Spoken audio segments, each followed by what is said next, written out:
Bonjour à toutes et tous et bienvenue dans ce nouvel épisode de Polytalks.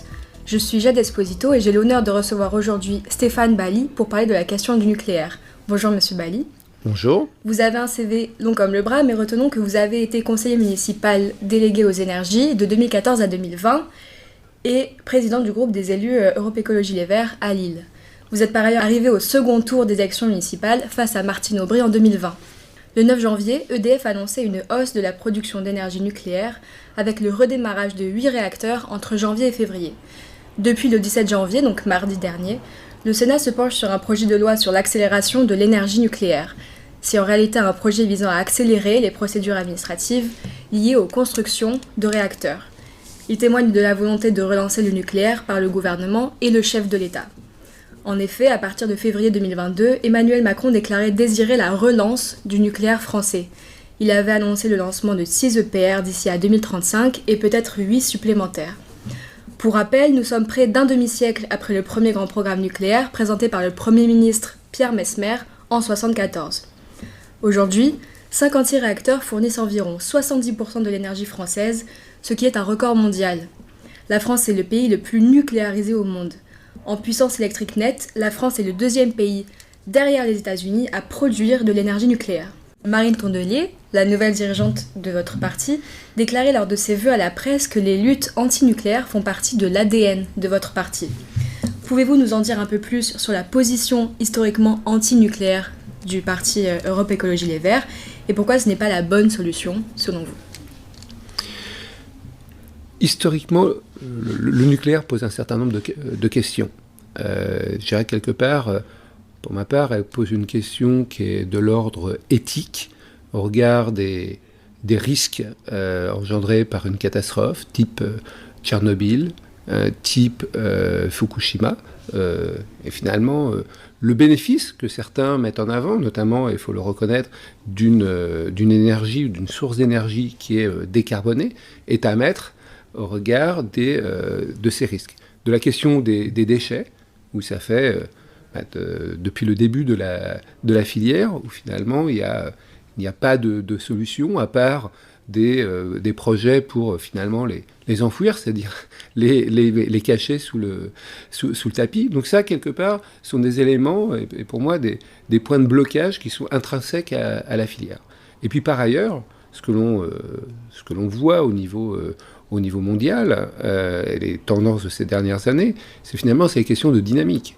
C'est-à-dire que quand les filières renouvelables, je pense à l'éolien, je pense au solaire, où les coûts se sont effondrés, parallèlement, le coût de production issu du nucléaire, pour les nouveaux projets de centrales, eux, n'ont fait qu'augmenter.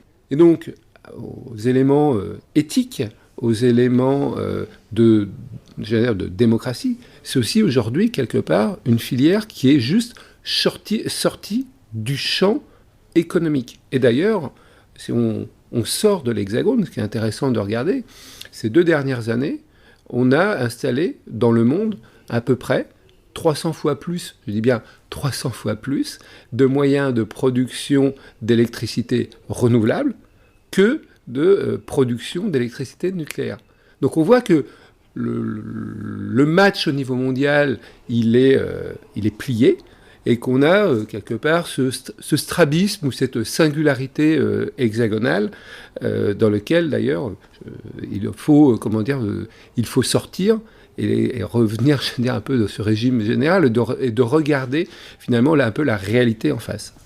Donc si on devait résumer votre pensée, c'est certes le nucléaire est un bon moyen d'assurer notre indépendance énergétique et écologique, mais il est trop coûteux et peu sûr. De l'indépendance, en fait, là, vous avez ajouté ce terme, l'idée d'indépendance. Je pense qu'en fait, on est sur un récit national. On est sur la construction, finalement, d'un imaginaire. Ce qui est intéressant, c'est de reprendre, finalement, l'histoire. Les réacteurs, aujourd'hui, vous l'avez rappelé, les 56 réacteurs qui sont en fonctionnement en France, sont historiquement basés sur ce qu'on a appelé la licence Westinghouse, c'est-à-dire sur un design américain. C'est un premier point. Donc finalement, ce qui est du cocorico, on est sur On est sur un design américain qui a été pris dans les années 70, c'est un premier point. Le deuxième point, c'est que l'uranium est à 100% importé. La dernière mine d'uranium en France, elle a fermé il y a plus de 20 ans. Donc, on voit bien que finalement, on est quand même sur un récit national qui peut être mobilisateur, soit, mais quand même qui est très très loin de la réalité. Alors, toujours s'agissant de cette indépendance, et vous avez parlé de l'uranium, il y a des arguments justement qui disent que l'uranium peut être importé de plusieurs pays, alors que si on prend l'exemple des panneaux photovoltaïques qui produisent une énergie renouvelable, ils sont importés exclusivement de Chine. Qu'est-ce que vous dites ? Mais ça reste une dépendance. Ça reste une dépendance, d'une part, et ça reste une dépendance extra-européenne, puisqu'on importe de l'uranium du Canada, du Kazakhstan, d'Australie, du Niger. Donc on voit qu'on est sur une dépendance qui est extra-européenne, d'une part. D'autre part, aujourd'hui, oui, très majoritairement, les panneaux solaires importés en France proviennent d'Asie, mais c'était pas cette situation-là il y a encore une dizaine d'années. C'est évidemment associé à tout un projet industriel, et il y a aujourd'hui nombre de projets d'implantation d'usines en France et en Europe pour de la production de panneaux photovoltaïques. Un autre argument très répandu, c'est celui de l'économie. La Société française d'énergie nucléaire estime à 220 000 le nombre d'emplois dépendants du nucléaire en France. Serait-il possible de sauvegarder ces emplois ? Mais les filières de production d'énergie renouvelable sont aussi fort pourvoyeuses d'emplois, et d'ailleurs ont la particularité d'être fort pourvoyeuses d'emplois, très déconcentrées sur le territoire. Et ça, je pense que c'est vraiment un élément qui est important. Premier point. Une question finalement aussi d'aménagement du territoire. Deuxième élément, c'est qu'on a, et ça toutes les études le montrent, une intensité, un nombre d'emplois qui est plus important dans les filières renouvelables que dans les filières nucléaires. Lou Turé est allé dans les rues de Lille pour interroger les Lillois sur le nucléaire. Je vous propose d'écouter leur réponse. Qu'est-ce que tu penses du nucléaire ?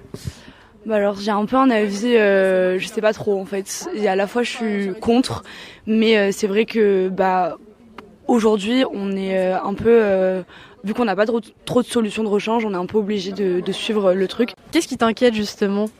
Je sais pas, je sais que j'ai de la famille qui habite près d'une centrale et il y a tout un tas de règles à respecter si jamais il y a un problème. Et c'est ça qui peut être angoissant. Si on développe le nucléaire, par exemple, est-ce que vous seriez favorable à ce que ça continue ? Oui, je serais favorable. Surtout davantage au niveau de la fusion. Investir davantage dans la fusion.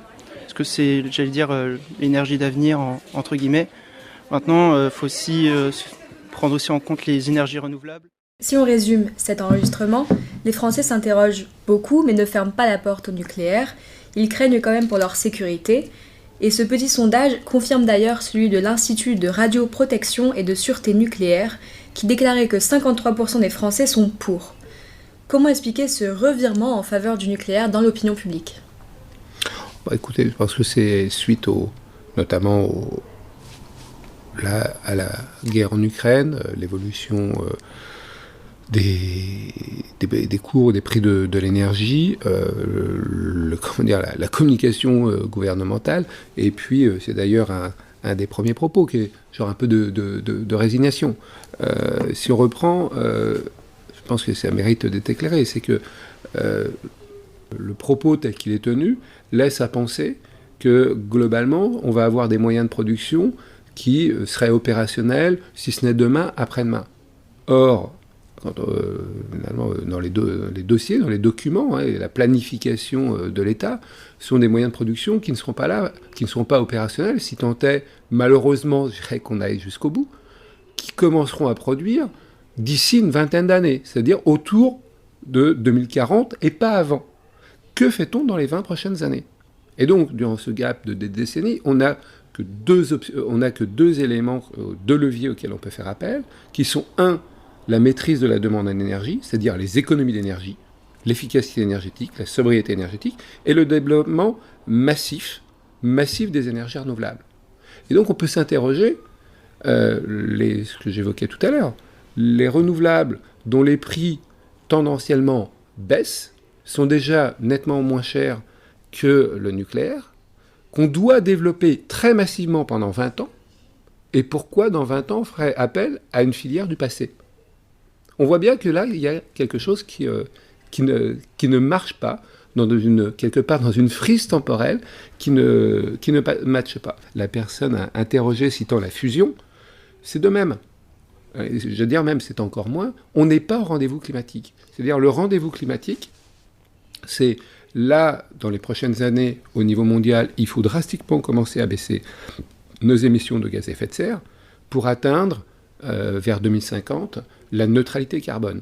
On n'est pas du tout à des échéances de production d'énergie massive au niveau mondial. Si on revient à votre parti, Europe Écologie Les Verts, est-ce que vous sentez une remise en question de ce sujet chez vos propres électeurs ?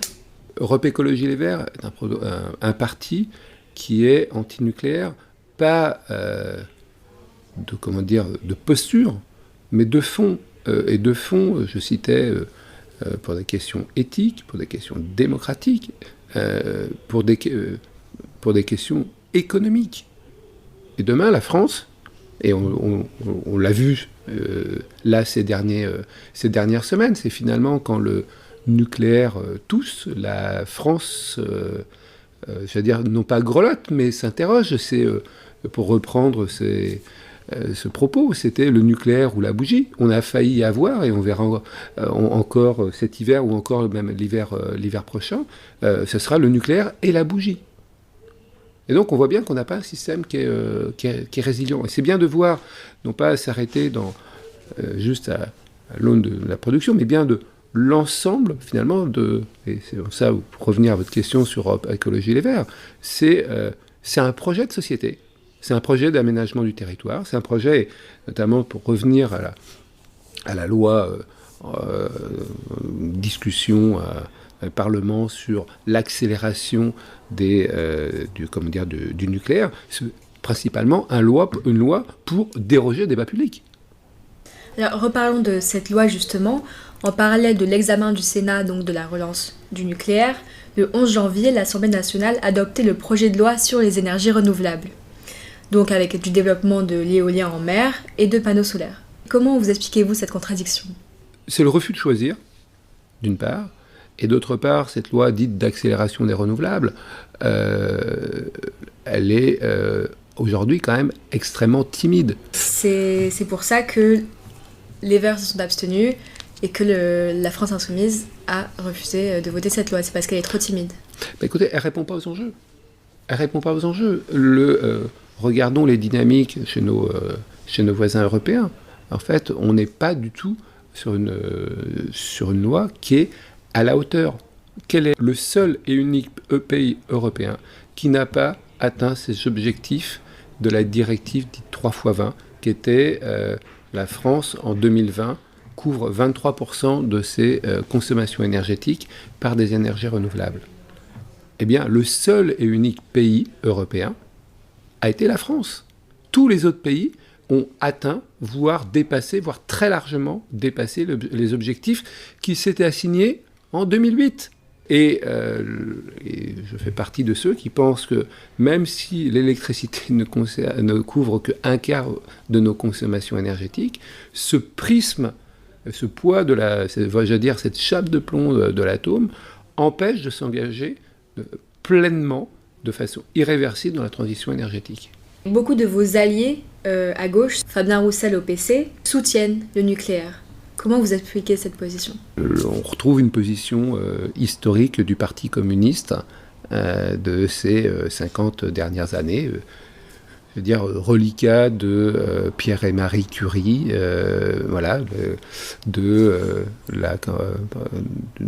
des années... de l'alliance du gaullisme et du communisme pour ce programme électronucléaire, vous l'avez rappelé au tout début, des années 60-70. Le monde a changé. Le monde de l'énergie a changé. L'urgence climatique est présente, et les solutions, d'hier, voire plutôt d'avant-hier, ne sont pas les solutions de demain, et encore moins celles d'après-demain. Stéphane Bally, merci d'avoir pris le temps de répondre à nos questions.